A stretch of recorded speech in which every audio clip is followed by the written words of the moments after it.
Thank you. So, after all these very inspiring words, we are going to take you on a journey with thanks to Dawn Media and Ami Darun.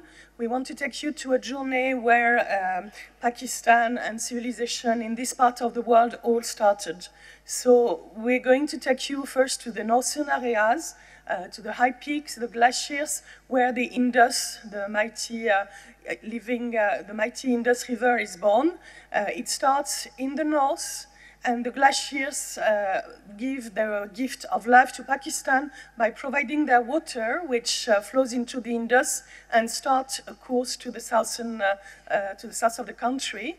The water from the north first flows through Punjab.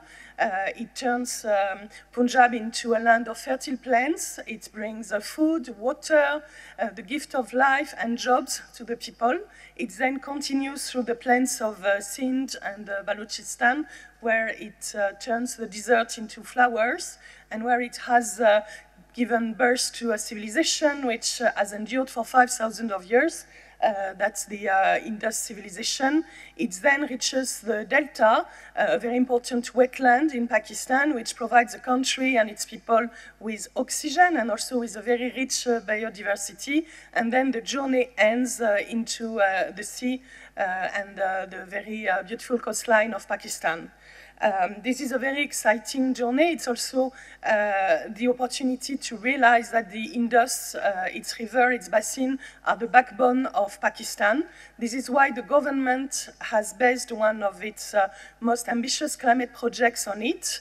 The Living Indus initiative is something that we are going to discuss and which is really unifying the country. It's an initiative that has already earned global presence for Pakistan. In June last year, for World Environment Day in Islamabad, the country received the World Restoration Flagship Award from the UN Environment Programme, a global and very prestigious award, and actually it was awarded in presence of Mohamed Yahya and Romina Khurshid Adam, who are here. And today we are here, just in front with us, Deshan Sering, who is from the UN Environment Programme and covers the region of Asia. So you see everything is gathered for a very interesting debate. And before we continue speaking and in particular trying to understand why this project is important and what has already been achieved, and most importantly how we can all contribute to it. I'm going to take you where it all started, in the northern areas where the water comes out of the ground and the life and the story of the Indus starts.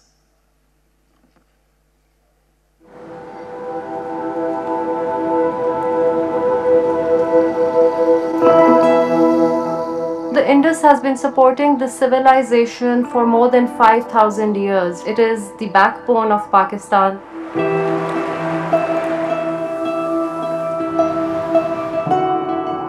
What we are is because of the Indus. So the question really is, are we in a position to support the Indus for the next 100 years?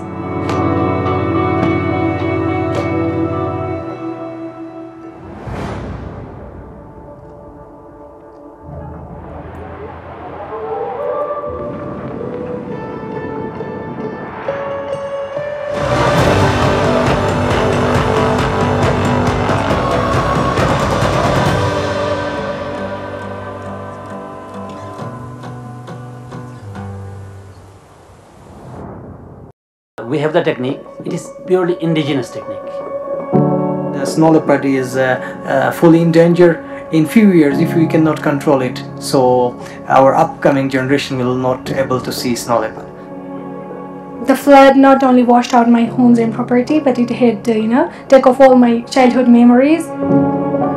Pakistan is one out of the 10 most impacted countries by climate change. And what that led to really was the culmination of what we call the Living Indus program, which is an umbrella initiative. It is a call to action. The Indus flows from the north of Pakistan and then goes into the plains of Punjab via KP, and eventually it falls into the south of Pakistan, which is Sindh province and then eventually into the Arabian Sea. The topography of Pakistan is very diverse. The mountains of Gilgit-Baltistan, the terrain that they offer is different from the terrain or the topography that you would see in Sindh. So the kind of solutions that we're providing through this Indus initiative also have to be contextualized to the particular area. And it entails within it a set of 25 interventions that are aimed towards the ecological restoration of the Indus basin.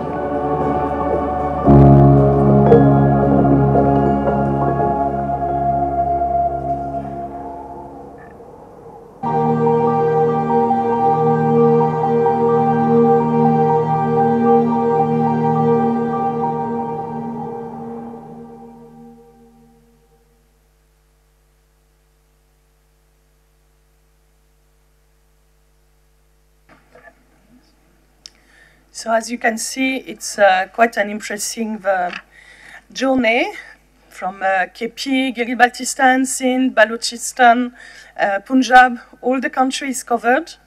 It is an initiative whose project has been enshrined in a very nice booklet which is available. But I really want to start with Aban Marker Cabraj, who is climate advisor for UNEP in the region, and who was there from the very start of this project. And so she's going to tell us about it. Aban, how did it exactly start?